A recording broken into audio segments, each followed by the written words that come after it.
Welcome, everybody. Thank you so much for joining us. I'm really excited for our presentation today. We have Gary Wong present to our network on the application of the Cynefin Framework and the SenseMaker tool that the Cynefin company has created. Gary has over 45 years of experience. He started his career in the electric utility company. Gary, I think you worked at BC Hydro for quite some time in engineering, right? Yeah, engineering, then later into management. Yeah. Right. He later joined Ernst & Young Consulting, and he now owns his own independent consulting practice with over 15 years focusing on complexity thinking and safety. So I'm really excited to have him present to our network. I just wanted to start us off with a quick poll to see how many of you are familiar with the Cynefin Framework. So I'm launching the poll through Zoom. Let's see. Yeah, about 53% of our audience have never heard of it. Another 40 have heard of it, but not too familiar. And I think we only have one person who indicated that they've actually applied it. Well, thank you everybody for joining us. And this is good because essentially I'm doing an introduction and a 101. Although Cynefin has been around for some time, there's always new people coming on like yourselves who have never heard of it. I'm going to share my screen with you. And let me do this. Okay. So this is the agenda I want to run through today. I always like to do why, what, and how. So what I want to do is start off with the why, explain why do we need to understand complexity? Why is the Cynefin framework going to be helpful for us? Then I want to go into the what part, and I want to really focus and learn what's in your toolkit. I'm going to introduce you a couple of tools, something we call Cynefin Dynamics. Then I'm going to talk a bit about storytelling, narrative data, and how that tool can be really useful if you have it in your toolkit, or if you don't, how maybe you need to add that. And the last part is about the how, where we actually do that live demo so you can get your hands on here. So let me start by showing this.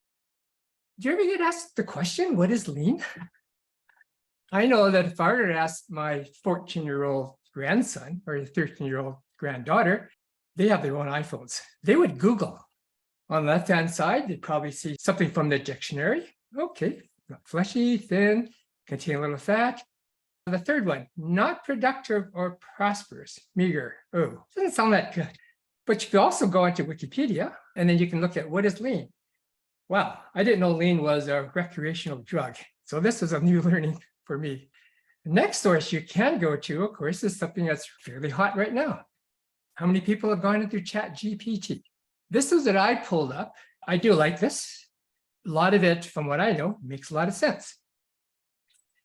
The thing that's really important, though, is that lean also emphasizes the importance of involving employees at all levels in the improvement process. And I think that's the crux in all of the projects that you are involved in back in your organization. Do you involve all the employees? How difficult is it, particularly if you've got an organization of 4,000 or 20 people? Is every employee involved? Does every employee have a voice in trying to create this continuous learning and improvement? The little that I know about lean comes from my associate, Nigel Thurlow. Nigel was the first ever chief of Agile at Toyota. He has co-created, along with Brian Rivera and John Turner, something called the flow system. This is a holistic flow-based approach to delivering customer value based on the foundation of the Toyota production system. As they say in their title, the flow system is the evolution of agile and lean thinking in an age of complexity. There's a lot into that little sentence here, so I want to tease that apart and ask, what does that really, really mean? Well, to do that, we have to look at the evolution of business practices. In 1994, Charles Handy introduced S-curves. It's a paradigm to show the life cycle of solutions. In the early 1900s, by applying 400-year-old sciences such as math, physics, and chemistry, we had scientific management. And that gave us business structure and function. And where did they get that from? What did they know back then? All they had was the church and the military. Where do we get the word company from? That came from the military. Where do we get vertical hierarchies from? Well, not only the military, that's where the church gave us what hierarchies are all about. Now, I know that there's some people saying, oh, scientific management, no, we don't want to do that anymore. I have a different opinion. What we do is increase the utility of each paradigm. We take all the good in scientific management. We let go things that we find out are myths or fallacies, and we keep building as we go. I can look at companies who I know are still practicing scientific management, systems thinking, or maybe they moved into cognitive complexity. In the 1950s, this reductionistic approach that scientific management created ran into a bunch of problems. And the problems were is how we treated people. And we treated people as machines, cogs, if you like. If they broke down, we just threw them out or put another cog in the machine and away we ran. Well, systems thinking allowed us to expand that. People are not hazards, but they're possibly resources to be used. System thinking shifted into what we call an engineering approach. This is the area that I got really excited. I was at BC Hydro at the time, because that's when we brought in things like business process reengineering. This is the time when lean was created. On this diagram, there's these little areas called concept bubbles. This is the area of conflict you have between an old dominant paradigm called engineering and a new one that's trying to emerge. Now, why is the new paradigm emerging? Because we're finding out that systems thinking is struggling to address real-world phenomena, things such as emergence, patterns, self-organization. Systems thinking didn't really look at it because it was a very linear approach at the time.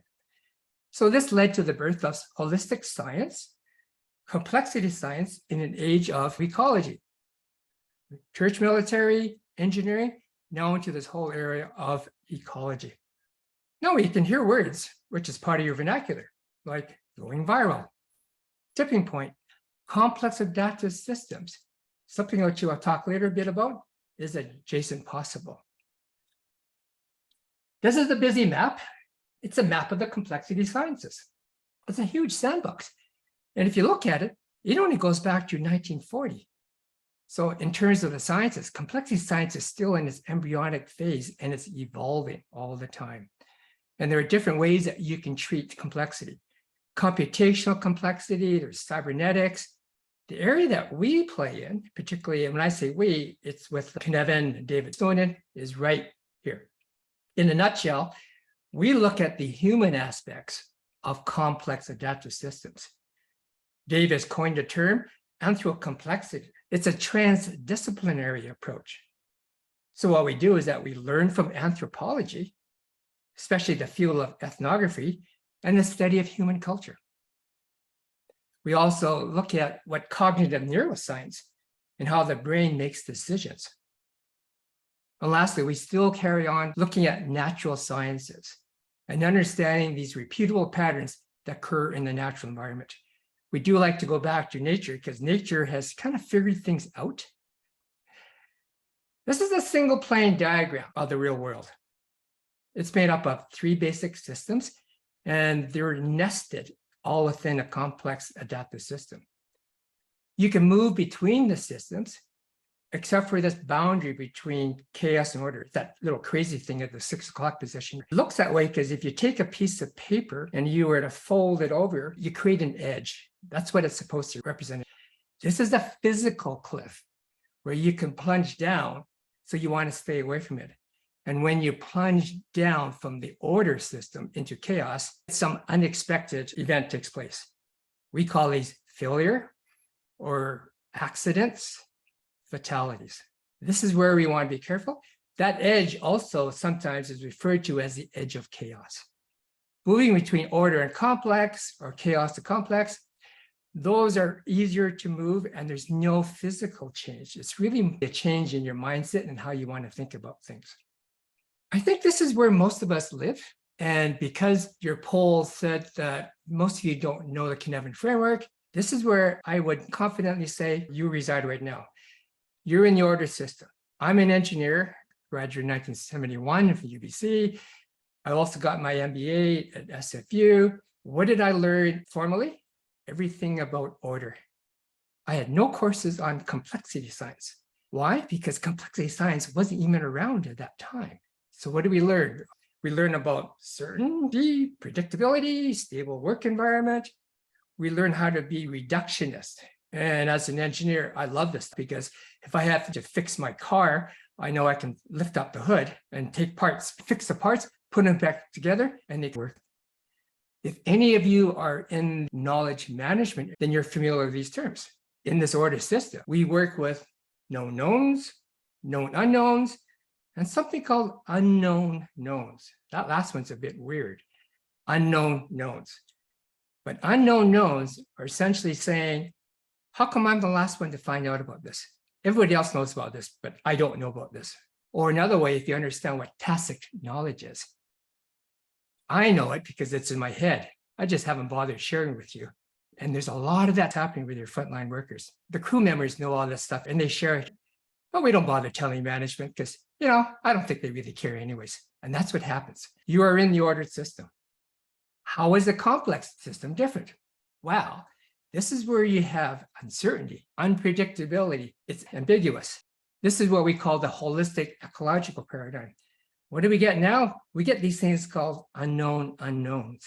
You don't even know that they're there. And they're acting upon you and causing you a whole bunch of uncertainty, dilemmas, paradoxes. And now what we're dealing with isn't nice linear if-then causal relationships. We're dealing with messy, entangled, constantly changing relationships.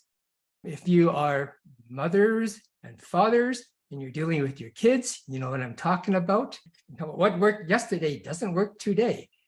We understand that we have constraints. They're natural and they enable underlying patterns to be formed. We can make some single plane improvements. We shift the language to these are domains. And with this framework, you can describe where you are in the present. We use the word framework, not model, because all a framework does is just describe where you are today in the present. This is a sense-making framework to support decisions that you're going to have to make right now at the present time. This is typically how you would see the Cynefin Framework in the way that it has evolved. We're in the 7th version of the Cynefin Framework. And the beauty of the Cynefin Framework is that I can use different versions depending on the context and the audience I'm dealing with. So it allows us to understand and act in different contexts where you are. And we make sense of the present so we can act appropriately. The way we solve problems and make decisions is different depending on the domain that you're in. If you look at the bottom right, the clear domain, anyone can solve problems here with some training. Right? So even I can use this with aviation pilots, and aviation pilots can see themselves in the clear domain, even though you and I wouldn't do that because we don't have the training, but they see it because that's the best practice. Yeah, they've got rigid constraints. They can sense things. They go there, I've seen this before, I can categorize, and they can respond. So they're very happy working in the clear domain. In the complicated, this is where you require experts. It's things like, we maybe have more than one right decision. We need to get together a team so they can sense, they can analyze, and they can respond. The words that I often hear are optimize. So that's a good practice. Now, in the complex domain, we don't quite understand what the heck is going on. So to understand, we need to probe the system, find out what's going on. Easiest way to do that is listen, ask some questions, and understand, sense, and then respond with that information. Chaotic really means you're in total random country here. You need to simply act, get out of there as quick as possible. In the middle is confused. This is the domain where you don't really know what's going on. So quite often, if you hear people say like, I am so chaotic, if they're in real chaos, they probably would be in some sort of hurt or pain. You're probably confused because you don't know which domain to head towards. But you can also be in the confused deliberately, because you may say there, I'm going to wait it out. I'm going to watch others or choose a shift into another domain. One company that does this well is Apple. Apple quite often is never the first prime mover for a new product release. They will wait, let Samsung or somebody else, LG, go out with a new product, see how the response is, and then come out with their kick-ass product after that. That's a strategy they use by deliberately waiting. So how can we use this? Well, let me give you some examples how we've used it. If anybody on the call is in healthcare, you can map, and this is where the Cynefin Framework becomes useful, all the different activities, events, ideas, people, and where you think they are. Where you place things has a lot of significance and relevance. This is the map for COVID-19 and all the different things that have been going on. All the things in the clear domain, we've been doing these things since the very first time it broke out. Social distancing, wearing a mask, wearing PPE. Some companies, they're working remotely. This is this hybrid sort of thinking, and people are all over the map on this. They think they've got it, but they don't quite get it because employees are in resistance. So they're having to move back and forth between the complicated and complex. And I'll get more into about Cynefin dynamics to explain that. This is another example. If you're in finance and economics, sometimes I will use different words. If you like the word habits, what are habits? These are known knowns. These are things you can do unconsciously. You can also talk about risk. What's risk? Risk really is known unknowns. We know about it. What we don't know is the frequency of the risk, how often it will happen, or its magnitude, severity. So we assign some probabilities and then we do a forecast, which works well in the complicated domain. In the chaotic domain, I've thrown in FTX 2022. And I guess I can throw in the Silicon Valley Bank in there as well. If you have this framework, you can now watch as the news evolves and you can see how people are trying to move out into the confused and then what's happening? How are people coming up with solutions? Should they go into the complex or they should go into the ordered system? You now have a way that you can watch it. I mentioned a bit about aviation operations. This is how we're using it. We also say to the pilots, don't get the feeling that you're always confused, you're always complex. 95% of the time, and this applies to us as people working our jobs, 95% of the time, we're in the clear and complicated domain. We don't have a lot of accidents. We go to work, we come home, and we're safe. And as a passenger of a commercial flight, I'm really happy that 95% of the time they're in the clear and complicated domain. But 3% of the time, they're in that red oval area. This is a border where maybe there is an alert, some unexpected surprise, like a warning light. It could be smoke. It could be a fire. It could be a passenger suddenly behaving really badly. The pilot will take evasive action to move away from that edge and prevent falling into the chaotic domain. What I like about Cynefin, as I mentioned earlier, is that I can select a version that resonates with the audience. This is what we call the liminal version. Liminal means just to hold it as you're figuring out what the heck is going on here. It's just a holding area. The liminal version originated from Dave Snowden talking to the Agile folks. And the Agile folks says, Dave, there's something that really happens between the complicated and the complex domain. We have these risks, but they're not known. They're imagined. We have what we call imagined unknowns. What we do is that we carve out a little green area on the side of the complex domain, and we provide some constraints. This creates the time and space to identify this new type of risk, and perhaps come up with a plan and how to address them in the complex domain. You can see there's a green line that cuts through the confused domain. We split that into the apparatic and confused. Apparatic is this idea that I know I am confused. I am going to wait and see what happens. Where the other one confuses, I have no idea what's going on. Hopefully, most of the time you guys are in apparatic. If you're in the middle, as opposed to confused. You may have to talk to a few people to find out what the heck is going on. And that's all part of trying to understand your present situation. That was a brief why. I now want to move into the what aspect. And again, really focus on what's in your toolkit. This diagram was created, I believe, by Nigel, and it shows the applicability of tools. And you can see there is on the right side, very predictable. And over on the left side, you get into what is the unpredictable. Now, in the flow diagram, they talk about these three pillars here: complexity thinking, distributed leadership, and team science.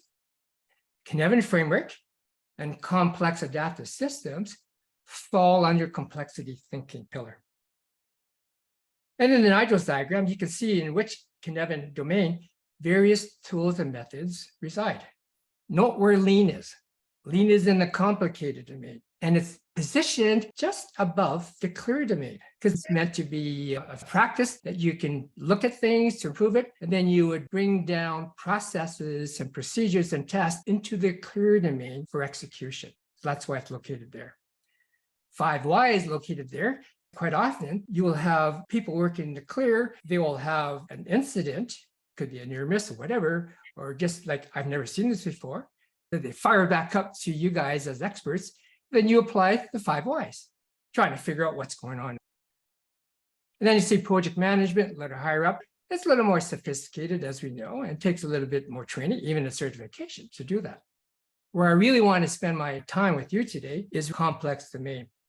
And the two tools in the complex domain I want to focus on are sense making, storytelling, narratives. Now, quick thing, there's a difference between story and narratives.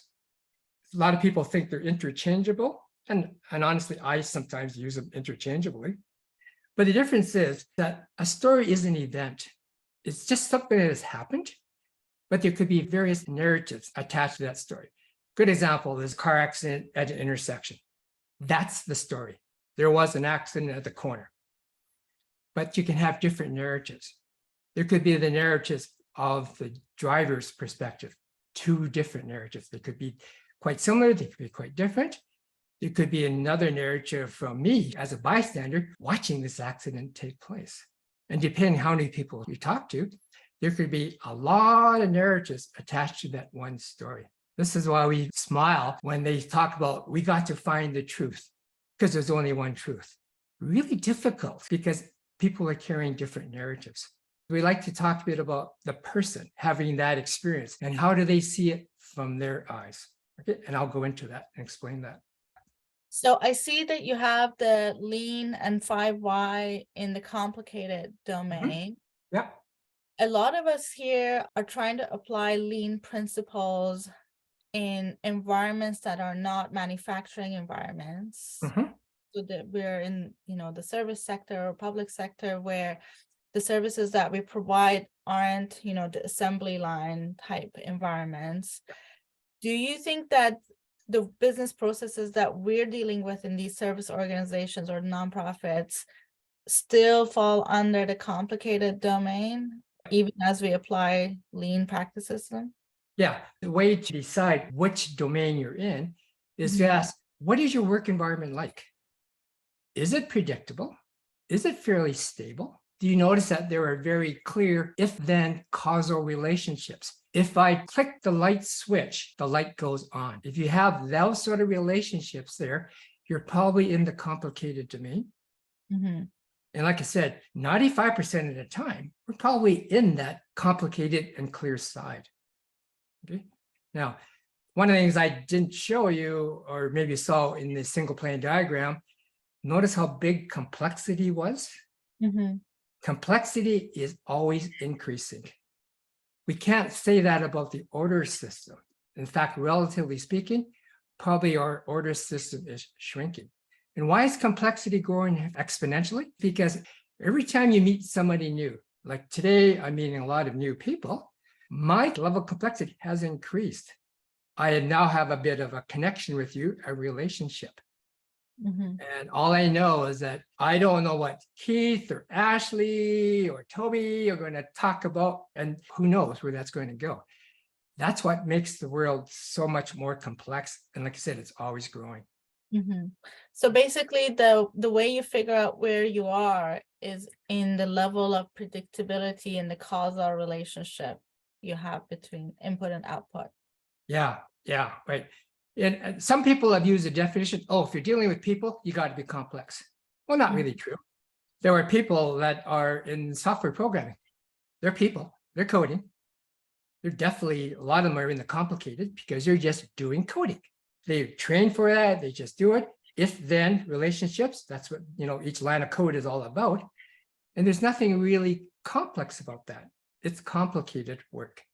What about the labor market? You know, one of the things that, for example, comes to my mind is as we think about our operations, one of the things that complicates it or makes it maybe complex, and I'm debating which one it is the changes in the labor market, right? Mhm. Does that make it complex? If you were to look at the labor market and see what sort of jobs are available, you can look at that and say, well, if I'm looking for somebody that's going to be a straightforward customer service rep, then I would ask, well, what sort of environment would you get? Is it stable, predictable? Yeah, what we do is that we give them a manual and they have a list of questions here. And if you get somebody phoning in, asking questions, they just follow the manual. And 95% of the time, it works. The times when it doesn't work, they escalate it up to an expert. Technical support, for example. Now it's gone into the complicated domain, passed on to somebody else with a bit more expertise. And maybe they've got more tools that the first liner didn't have. Yeah. Try to solve the problem. Mhm. Now, it could be a situation where that expert says, I don't quite understand your situation. Now you may move into the complex. Don't know. Okay. The whole idea, and as I'll show you, the Cynefin framework is just to describe where you are. And that is the crux of it, because where you are can change quite dynamically and quite quickly. Don't think you're always in complicated or clear or complex. It varies. And it may be something that you cannot control. It just happens. Or it's something that you may be able to control by changing the system conditions. Okay. I see Christopher has his hand up, so I want to give him a chance to also ask you those Yeah, questions. please. Hi there. I agree with your placement of lean, but I do think, though, that in the public sector, we have to deal with complex problems. So that I think move us into the complex area. So let's say we have to come up with a process where, like, because sometimes lean doesn't always just deal with existing processes. Sometimes lean is, if you use the DeMatteis model, then you create new processes that didn't exist before. Mhm. So let's say we're trying to deal with a process to deal with the homelessness situation in East Vancouver. Yeah. I think that would move us a bit more towards the complex area of the diagram. I would agree with you. Yes. So I think it really depends on what you're working with, because what you're doing is you're taking your known methodology and then applying it to some complex. And then I think you'd have to use some of these tools to help you, some sense making and some storytelling and narratives. Otherwise, you won't be successful. Yeah. Thank you for that. You're a great segue into this diagram here, and I'll Oh. talk more about how to handle that. Because we're really, really good at using a hammer, we've been trained, certified. We do run into the situation where we try to always apply the hammer. And then you're right, even with pound to screw, because why? Because we're good at using a hammer. So all that bounded applicability means is that some tools only work in a particular domain, and you can do damage if it's misused. So we got to be careful that we don't keep on pounding the screw thinking it's a nail. Then we end up damaging the very wood that we're trying to fasten. This is what's in your toolkit. I know what's in my toolkit over the 30, 40 years I'm going. I'd like to start in the complicated. Then I quickly can find out whether complicated is going to work. My particular work has been more with Daryl Connor in terms of change management practice, particularly when I was in Ernst & Young. We did managing at the speed of change. But I'm aware of POSI, there's Cotter, and that little grid map that you see, Gold Mapper, is something which I created with clients. But again, the goal is what to achieve, then how to achieve it. And if you can do a roadmap, get away with it, that's great. As you can see, the list of bullets, it works because all these conditions apply. And there's all your tools, PDCA, all these ones that really, really work well. Now, to answer Christopher's question, you may start with a complicated, then you realize you've got a wicked problem, as we call them. We have a lot of wicked problems that we just can't seem to solve. It's kind of like whack-a-mole. You just keep on whacking away and you hope the problem goes away. We're now saying maybe we're using the wrong tools. So let me describe what Cynefin dynamics is. If the framework is helpful to describe where you are, the real power is kinetic dynamics and moving around the domains. Agile is a movement based on this blue loop, and it's moving between the complicated and the complex domain.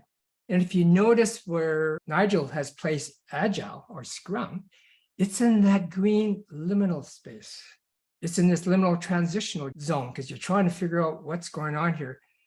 And again, if I can use Chris's example, it's having this powwow with your team going like, I don't think our tools are going to work that we've got from Lean.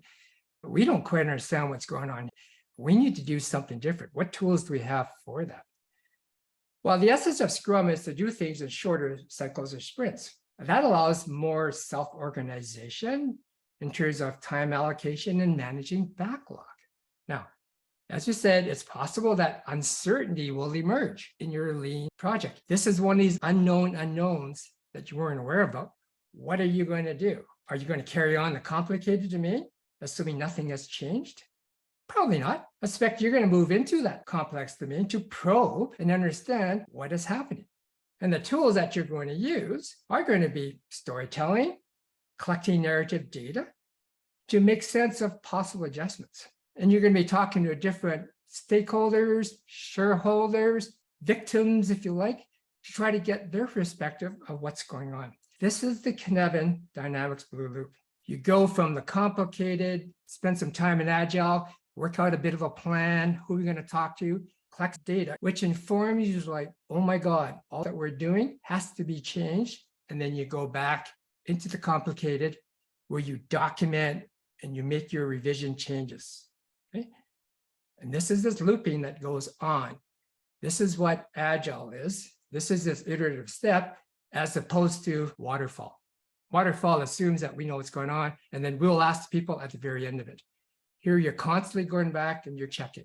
Depending on your context, your environment, you could be doing a lot of fast blue looping, or it could be relatively slow.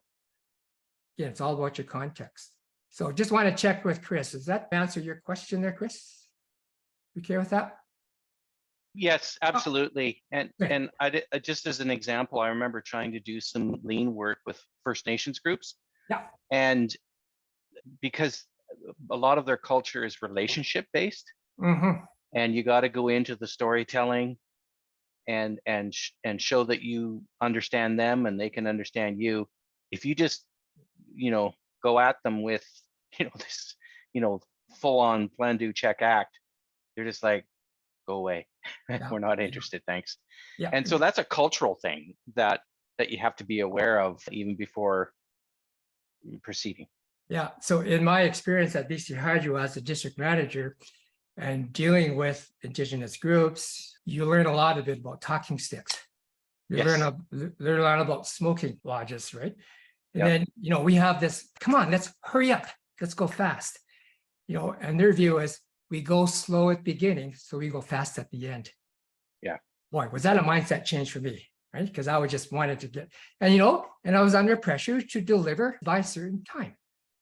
Artificial in some respects, as we learned, because when you're in the complex domain, time is relative. We don't have KPIs. We don't have goals. We don't have targets. They're all in the complicated domain. Mhm. So we need to bring that back in from what we learned in the complex to revise, update, perhaps some of these targets and KPIs that we've got in these goals. They have changed. We didn't realize this. Okay.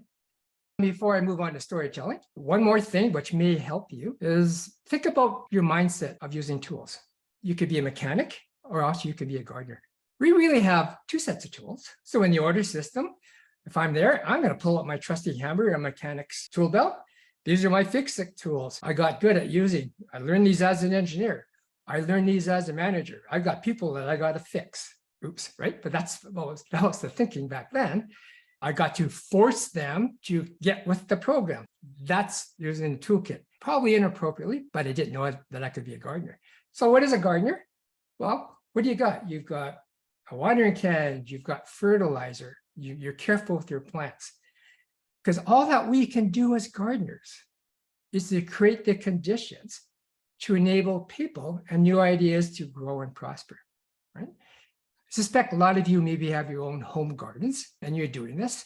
You are being a gardener, not a mechanic. If you're a mechanic, you'd be planting your plants, right? Watching your plants grow, wondering why this one particular plant isn't growing. Well, would you pick it up by the stem, rip it up and kind of look, check the roots, then put it back in? That's how we would do as a mechanic. No, we have to just wait to see and nurture them, add a bit more water, maybe more sunshine, and just see how they grow. And the big thing, interesting, is we don't know what this plant is going to grow up to be. A really nice blooming plant, or is it going to turn out to be a weed, right? So moms and dads, what are you doing with your kids? Are you being a mechanic or are you being a gardener? Are you giving them this nurturing environment so they can grow and be the best way they can be? Or are you like, oh no, you're going to be an accountant, you're going to be an engineer, and you're going to follow this plan, we're going to put you this, and then that is a mechanical point of view. So just think about your relationship with your kids. Let's talk a bit now about storytelling. Why storytelling? Well, humans are storytellers. We're really good at it. This is from cognitive neuroscience research that we have also learned that our brains were not designed to be like machines to store and retrieve data. And that paradigm has been with us throughout systems thinking and everything else. We now realize that the brain was actually designed to recognize patterns formed by data. And it could be different types of data. The data we want to look at is narrative data, because we find that stories form patterns. This is how we pass down myths and legends, family history, from generation to generation. We do it through stories. When you take your young one to bed, you bring out a bedtime story. It's a story from Aesop's fables, Grimm's fairy tales, or Disney. And all that you remember is the moral of the story at the end. I don't think you have a family manual at home that you whip out, page, chapter 3. Let's talk about the processes that you will follow. And at the end of the week there, I will test you. I don't think that happens in the family, but we do that at work. Why do we do that at work? Let's talk about something that we're really good at, and this is storytelling. And this is from the social science of anthropology that we're learning these things. I'm going to make an assumption that everyone knows what big data is. Okay? But have you heard of the term thick data? Thick data was coined by the ethnographer Tricia Wang. Again, you can Google her. She's done a couple of TEDx presentations. Her point is that big data, it's good. We need that. Why? Because it collects a lot of data and we get information on the who, the when, the where, the what. I was involved doing business processes reengineering and installing SAP, Oracle, all the big ERP systems. That's what we were doing, putting in big data. And it's good. But what it doesn't do is answer the why question. Why are we doing this, whatever? And she says that's why we need thick data. In her case, it's a small sample because she's an ethnographer that person would go out and talk to people, interview people, and collect that sort of data. And she captures context in terms of deep feelings and emotions. We go below the waterline in the iceberg model and into the org culture. So again, going back to what Chris says, sometimes, particularly when dealing with Indigenous folks, we work with their culture, their stories, their myths, which they have carried on for generation to generation. We need to kind of understand that. Now, all that we do is take Trish's idea and says, well, what if we can collect a whole pile of data, invite everybody, and recall that little ChatGPT definition about involving all the employees, giving them a voice? We can do that. And we'll use the term rich data, because now we can collect a whole pile of data, and just like you guys have done on the collector, and we can look at that and then we can let the brain do its thing and say, well, what are the patterns that you are observing right now that we should pay attention to? In summary, let's go back to the single plane diagram in the real world. In the order system, you pull out your trusty hammer on your mechanics tool belt. And in the complex domain, you switch to be a gardener. And you've got your watering can, you've got seeds, you've got fertilizer, and you call upon the sun and good weather to nurture and help your seeds to grow. Okay. Now, one set other tools that you may need to have. These are our survival tools, right? When chaos breaks out. And this is for acting quickly. If we have to fight off the attacks of zombies, killer robots, unfriendly aliens, right? We may have to have those as well. I want to have a pause before we go into the live demo and see how all this works. Any other questions, Nasli, in the chat panel? I don't see any questions, but maybe I'll just kind of try to elaborate on my understanding of the toolkit. So what I'm hearing you say is that whole storytelling and collective narrative data is one of the tools that you use when you find out that you're in the complex domain, right? Yeah, that's the link that you had. You don't have to collect stories online. It is the preferred way to do it because this is 24/7, 365 sort of idea. No, you don't have to use digital technology. You can go low tech. If some of you work with the front line and you go into a headquarters with crew members, you may have done things using just a simple flip chart and just say there, tell me what's happening, guys and gals. And you hear stories. Then you start bulleting, writing notes up on there. That's doing ethnography in person. The challenge we have is scaling that. If Lean is all about letting everybody have an opportunity to voice their opinion, because you may not know of somebody else that's got some really good information that you need to know. Again, this is the unknown knowns. You didn't know Joe sitting up there in Fort St. John knew this because he's been there for 30 years. But it would be nice to know. How do we give a guy like Joe in Fort St. John the opportunity to say, oh, by the way, this is what I know. Or else we can scale right down to Metro Vancouver. A lot of folks there as well. Information that goes way, way back. How do you know that you've got it all? Or at least give people willingly wanting to share that information. Okay, I'm going to let you look at what we call dashboard. Right. So great. We've got 21 entries that have been made. You can create your own online collector, which will then be shown into your own dashboard for your own organization. Okay. We can also, for demo purposes, look at all the data that we've collected. And right now we've got about 70 entries. And I don't know who made these things at all and where from. Again, we just send out the link, and if anybody's interested, enter a story.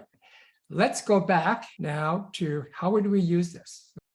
You, as the designer, would have the ability to decide what information that you want to show. Who gets to see the dashboard? It could be you as a project manager. You want to look at your data at a glance, how things are going from a human aspects point of view. And does this narrative data support big data that you're getting about KPIs and targets? You could also create a dashboard, and it could be the same one. You may want to share with your steering committee. Or if you had a really curious CEO, I want to have my own dashboard. There's some things that I want to monitor. Up to you to decide who wants to see it. We have some companies, and it all depends, and I'll use this word, psychological safety. How psychologically safe is your organization? And I use this as an indicator, particularly with HR people. Well, no, we want to just confine this to HR. We can't let everybody see this. That tells me something about the organization. To the other end, we want everybody to see this information. Why wouldn't we? They enter the stories. Shouldn't they get feedback on that? So that's your extremes of possibilities. Most companies are probably somewhere in that spectrum in between. If you fill out the collector, you understand this whole thing about signifiers, and signifiers either being triads or dyads. Let's walk through this. We also have this ability to collect different ways of how people feel. Again, narrative data is all about feelings, emotions, and attitudes. And there may be some stuff that really connects well about meeting targets, meeting goals. It's all entangled. It's messy, but it's also very useful to understand what's going on. You can see from the 21 stories, the spread over here. This is a typical bar chart. So think about PowerPoint or whatever. You create these bar charts, you put them in a report. And if you were to put this bar chart up, I know in the past, for me, someone would all ask, why do we have so many frustrated stories? What does it mean? I don't know, right? Well, here's where it's different, because in SenseMaker, we do know. If someone are asked this in real time, you go like, let's click on frustrated stories. it immediately filters. And you can see the 7 stories that storytellers clicked on frustrated. Here's the pattern. We're talking about failure, a pending danger, an opportunity to improve. Here are some words. And again, this is just a word cloud, and I can even click on these words. The timeline isn't that important in this demo, but it could be on a project. And now we get into the dyads. You can see, well, what's the impact of frustration? Well, you can see it's been delayed. Wow, there's a lot about being fearful. Not too much about being comfortable being myself. This is always an interesting one I like to do. It's about bending the work for compliance or bending the rules. Now understand too that you can design your own signifiers and pick the extremes that you want. That's part of the design phase that would be done beforehand.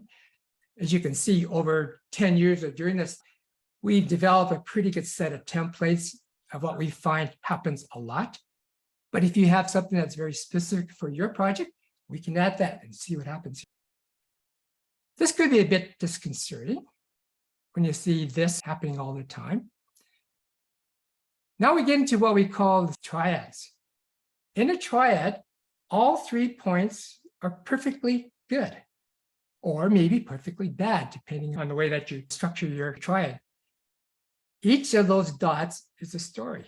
And you can see how the storyteller has self-interpreted their story and where they have placed their dots. And then we just added on who is reporting in the role. And we can also do like if there's more words that we pick up. Okay. Now, when I do this in front of decision makers, I do not have my consulting hat on. I have my complexity facilitator hat on. What does that mean? I just present the data and I ask 3 questions. First question is there anything that you see here that confirms what you already know? Yeah, I know there's a lot of frustration. So let me take off the filter and go back to the 21, bigger picture. Yeah, I know that we've had some failures. Okay. Second question is, what do you find surprising? I didn't know that. Oh, wow, I didn't realize that, we've had that many pending dangers. That's surprising. We got 3. Should we do something about them before you plunge over the edge of chaos and have an accident, for example? This could be very helpful. These are what I like to call, I've got a bad feeling about this, if I can use Star Wars, or I wish they would ask me, which you always get in the accident investigations. If they'd asked me beforehand, I would have told them this wasn't going to work. The third question is, what do you find curious? Where would you want to poke and maybe try to improve? Right? I like to put emphasis more on that last one because it's the curiosity that we really want to generate. You can see this dashboard is not about solutions. It's really about getting people excited, getting them curious to want to say, I need more information. And we may have to do that. We may have to go like, well, we've only got 21 pieces of data. I don't think you want to, create a decision, create an action plan just on 21 pieces of data. We don't know if we're getting the outliers or we're getting normal. I think you need to collect more data. Okay, next action plan is, let's ask Nasli to go out there. I tell you what, let's create a newsletter. We can say, thank you for this information that you've shared. We'd like to get more data. And then Nasli, can you put that out there as a newsletter? Share it around here. She can now feed back saying, oh, we got 21. Oh, we got 44. We got 150 now.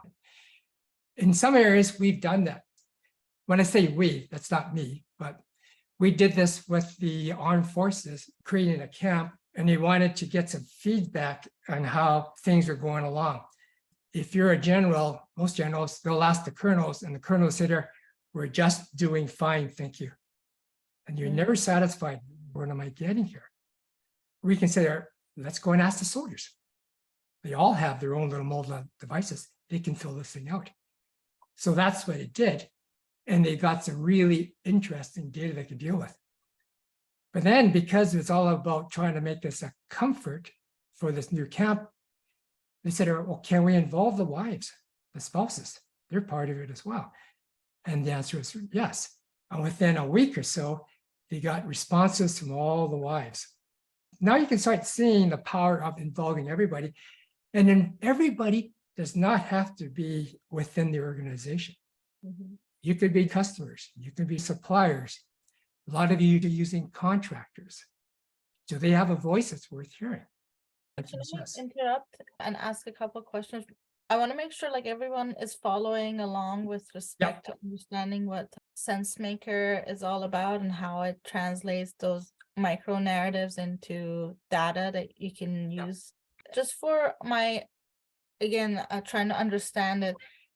What I understand is that as a facilitator who is interested in mapping out where you are, when you find out that you're in that complex domain, you can use this tool and you can design it with respect to how you probe it and how you design those triads and dyads to try to collect the information that you need. Yeah. And then make sense of it, correct? Yeah. Quite often in the design phase, what we'll do in the design phase, and let me just switch to that slide. Let me go back to that and answer that question with this, okay? All that we've done, which you guys have participated in, is the narrative collection. So Nazli, what you're talking about is this phase before that, which is design. So how do we pick those triads and dyads? Sit down with you and ask, okay, do you have a project mandate, a project vision? What sort of words are used there? And that gives us ideas about, well, maybe we want to see progress we're making towards the vision and the mandate by including those words as signifiers. Okay, that's where you can get quite specific. Then you can see how things are going along. If safety, for example, was important, I will put in a dyad. How do people feel about safety as being number one or profit is number one? And it's amazing people move the slider on the dyad for that, which informs you. Again, no right or wrong answer. This is the feeling people have about your project and what's going on. I see Toby has her hand up. Hi, thank you. So I'm curious about this narrative collection. So what we experienced, so I put an example in there, which was very open-ended. I could have chosen any, micro story. I think that's the term you used.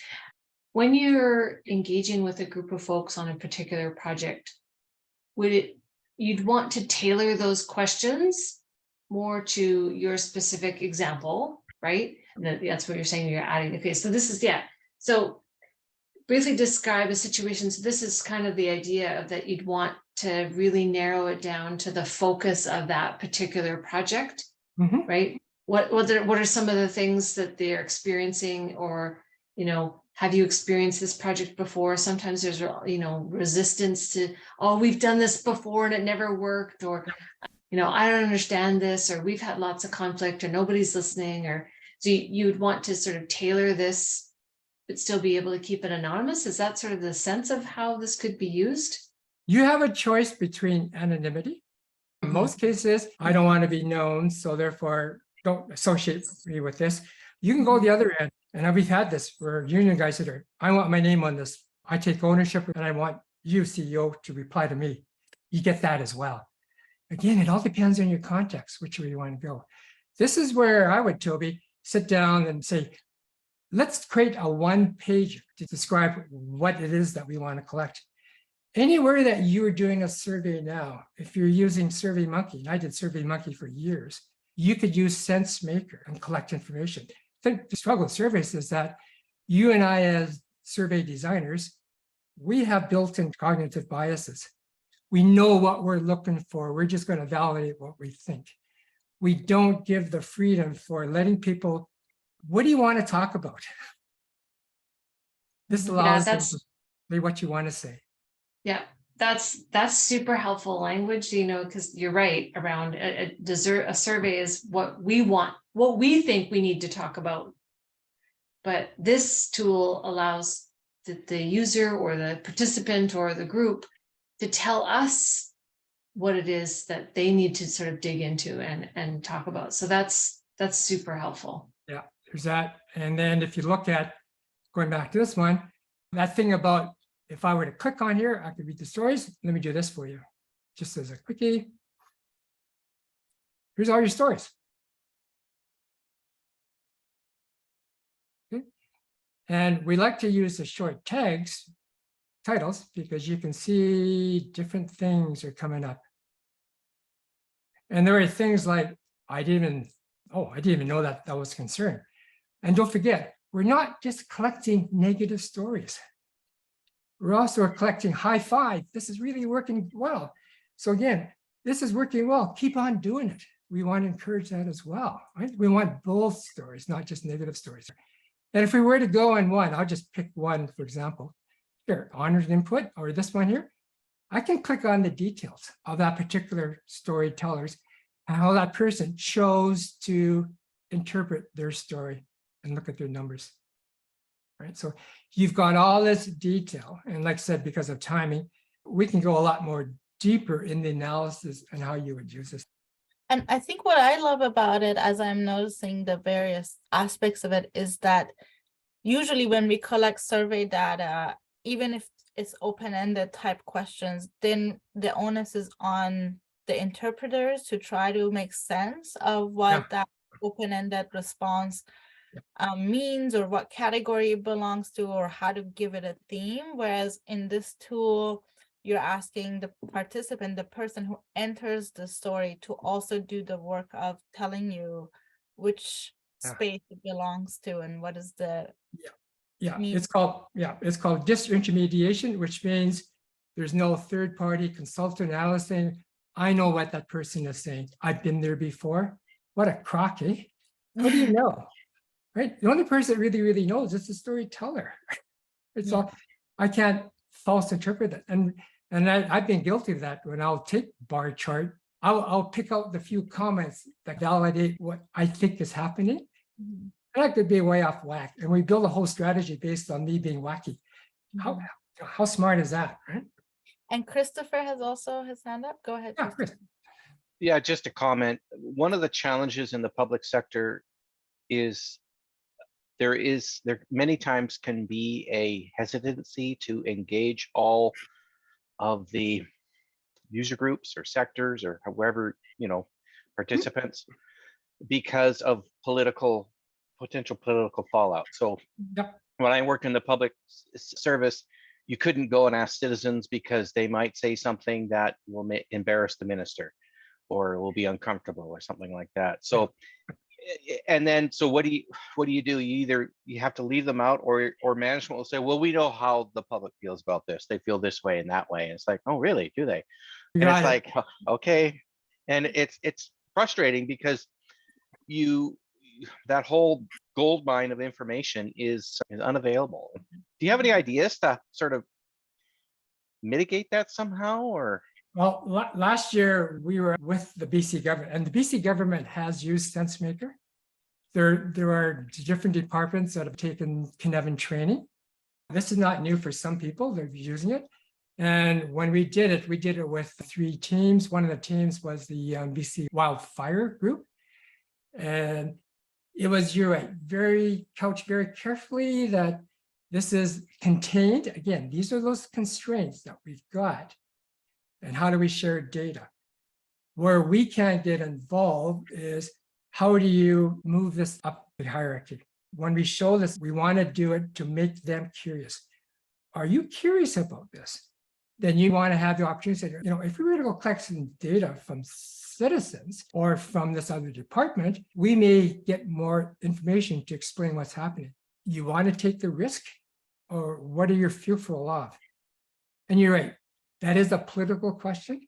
We can collect lots of stories and data and present maps, but we can only go so far. And what do you want to do with the data? And where do you want to move with that? And we always use the thing, we do not make interventions until the people are ready to move. Besides the SenseMaker version on desktop computers, we have apps you can use on your mobile devices, which gives us the advantage of doing voice recordings and taking pictures. we talked about how storytellers are able to share the whys behind everyday decisions that they make by moving the markers around in the triads or the dyads. When I'm sharing data with the decision makers, my preference is to stay up at the pattern level. But you know that they will ask for the nitty-gritty details. But I try to not go there quickly because I'm always concerned about people wanting to ask, well, who said that? I want to know. And that brings up this thing called blame. And what we want to do is avoid blame. However, if I sense that they really want context to better understand, then that's when I'll click on a bar chart and then reveal the stories. We have another thing called workbench. Now we're getting to more of the nitty-gritty detail for these analysts who want that. We have different ways that we can show the same data. Some people like the one on the right because it shows a nice visual heat map. Some people like percentages in the middle. Different ways to look at it. So quite often I'll ask, okay, if you've given the team a project vision mandate, what are the maps you're using to chart your course and monitor your progress? Are you using the Gantt charts? Are you using numbers? But as some C-suite people sit here, why am I always the last one to find out that we spent 50% of the money, but we only got 25% of the jobs done? And everybody that's doing the work says, well, I can tell you why. There's been idle time, supply chain issues. That's the sort of stuff that we need. So I created this thing we're using the red X's, where you maybe are, you don't want to be, and where you want to be, which is the green check marks. When I say a map, all that we do is that we take a dyad, two dyads, and we do an XY plot. And we plot them. And we kind of look at what sort of interesting data that you get. These maps are generated by the SenseMaker software. And we just plot one dyad, extremely delayed, accelerated, against bending the work or rules. Then you create these really interesting maps. We'll put these in front of people or teams and say to them, okay, if you understand mapping and contour maps, the lines mean something in terms of gradients and everything else. The X is probably you're like, oh, we don't want to be there. Where do you want to be then? Well, we'd rather be where the green check mark is because that means that we're getting really good progress and everything seems to be working in terms of not having to bend everything. That's just a real ideal situation here. So the intervention question we ask is, well, so tell me, what constraints or conditions might you change or adapt so you get fewer of the red stories, and you can read them, by the way, and get more like the green, and you can read those as well. And so again, we're informing people to make action plans based on maps generated from the stories, everyday stories that people are telling. This is another thing that could happen. Again, another map. And all that we plot again is, then working rules. But in this case, we talk a bit about how people are feeling embarrassed or extremely comfortable. This is where we get into analysis and say, well, okay, again, we don't want to be where the X is. And we want to move to the greens. Makes sense. But they may want to look at where this yellow check mark is. And go like, well, this is really, really good. People are really comfortable. Yeah, but they're bending rules. And we got to be careful because we don't know if these rules that they're bending are going to lead to unintended negative consequences, safety issues, maybe causing an accident. We don't know because they're taking shortcuts. Read the stories, find out. Then you may decide like, well, no, guys, you got to back off a bit and you can't keep on breaking the rules. Right? Again, you are informed about the sort of actions and decisions that you're going to be making. This is an interesting one, which probably happens a lot. And this is where, if you're dealing with political situations, we're at X, happening all the time. Lots of fear retribution here. Yeah, we'd like to be all the time extremely comfortable and being yourself. Great. Well, can you move from X to green check mark quickly? The answer may be no. Our other data says our level of psychological safety is really low. There's not a lot of inclusion. Not a lot of voices being listened to. People are saying, shut up. So what you have to do is what we call is an adjacent possible. It's another complexity term. We move to an area where people can find it easy to go. It's also the fact that we're lazy people. It's the yellow check mark. And read the stories here. Can you go to where these yellow check marks? Oh yeah, we can get there. So you slowly move the people over there. And as you're doing that, you're collecting other stories come in. And guess what? Your maps are going to be changing. These are dynamic maps. Every time new stories come in that inform you, the maps are going to change. Gary, Ashley has her hand up, so I want to give her a chance. Sure. Go ahead, Ashley. Thank you, Gary. This is really cool. Have you ever just, with a lot of this, when we present data to, say it's leadership or others that have not contributed to the survey, especially working in a, organization where we have engineers and scientists and who are used to that analytical mindset. I wanted to see what the questions that you have while you're reviewing the data, what surprised you, what's resonated with you with this. Has there been ever questions around how might I, or the inward reflection of how I might be contributing to this system or these feelings or this problem as being part of the problem? There's accountability and solution making, I think. When I can be part of the solution here. But has there been examples or discussion that you've had in your work with, hey, here's how the map is of the feelings and emotions around this, but just on the inward reflection of those that you're presenting it to? So what I've done in the past, actually, I did not have these anthro complexity tools. I did in-person, face-to-face meetings. I would do them with frontline crews. I would do them with engineers. You're in a natural environment, you start talking, and then you just start listening to the stories you start sharing on that one there. And you hear a lot of that. Well, I don't bother talking to those guys upstairs because they don't understand us anyways. You get lots up here. But then you can do that internal reflection. So how do you think you're contributing as well? And then you get that pause. If I could do this, I think I could make it better, not only for me, but for others. You get these sort of little things coming out and arising. You put them on a flip chart, but honestly, they don't go anywhere afterwards. You put up to the manager and they seem to disappear in the quagmire. We have the abilities that are now, we can do this online face-to-face meeting, but at the end, that story that you shared, go on to this collector, add that story on there, and it'll always be there. That's part of your DNA in the company here. Let's gather that, let's collect it so we never lose that, and it's always there. We've also done things too, is that when we initially in the design phase, we may not hit it quite right, and there's a specific question we want to ask. We can do that. We can do it in a newsletter. Oh, there's been some questions asked about self-reflection. Would somebody like to answer this question, which you pose in the newsletter? And just so that we can flag it, just put a hashtag in front of yours with this hashtag, reflection. Then later we can go into the data and we can easily search on hashtag reflection and see all the stories that just came out to address that question. But what's really neat is that those stories are still part of the total package of stories that we can always look back at it. Right? So we're never really stuck. We can always go with the flow to see and how things evolve as well.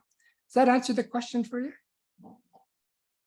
It's good, thank you. And I think it's probably an ever-evolving conversation, and it's nice and like you say, moving from the flip chart and hearing the many stories and actually having something you can manage and move forward with and summarize together in a unbiased or less biased way. Yeah. I'm against this is going to replace in-person meetings. Face-to-face looking at each other in person still has a lot of value. Now you have another tool that you can complement that. And I guess, Gary, I remember in one of the lectures that Dave gave, and perhaps you're pointing to the same thing, is as you look at the distribution of the data and you realize that you want to create this change vector to go from where you are to a more desired place, the question that you should be answering is, how can I, what can I do to try to move us, create fewer of those stories and more of these other stories? So it does have that inherent self-reflection to it, no? Yes. Again, we're dealing with systems. We don't really focus on individuals and behaviors. Behaviors are actually consequences, right? The behaviors emerge from the conditions. Going back to the gardening example, we may want to focus on the nice blooming flower, but it was all that we can do is look at the conditions that enable that to happen. So when we talk about conditions, people say, well, what are we talking about here? I'm going, well, the easiest one to look at are all those human imposed conditions. What are they? Oh, policies, standards, regulations, rules, best practices.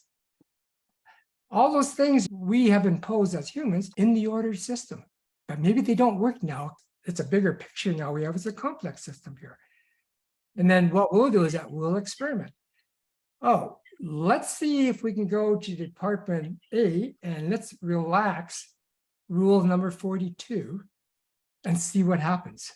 Mhm. And then you can collect more stories to see what happens. You either get something bad happening, oh, shut that down. That wasn't very good because you don't know, we're probing. Or else like, oh, that really works. Let's do more of that. Let's accelerate. Let's let Department B look at that now. Right? So again, we're using this whole idea of complexity where things can go viral, good or bad. But we have to manage our interventions and keep them small so they don't get into a Pandora's box and explode all over the place. We got to keep them managed. If we have to shut it down, oh, we didn't want that sort of behavior taking place. So it's been great that we've kept it interactive. Are there any other questions for Gary? If not, we can wrap up the meeting. I'll just put a poll in the chat if everyone can please let us know how things went. Thank you so much, Gary. That was a really great, engaging presentation. I think, again, we're on that, if you like, the next evolution of tools. And all I wanted to just make sure that at least you're aware of some of the tools that you may want to put in your toolkit. Mhm. And if you want more information, if you Google me, or else when we do the YouTube, my email address is there as well. Happy to have a chat with any one of you to see what I can do to help you out. Yes, thank you so much. Yeah, hopefully we'll find applications of the tool and we'll have more stories to share. Okay, thank you Good. so much. I'll let Well- everybody get on with their day.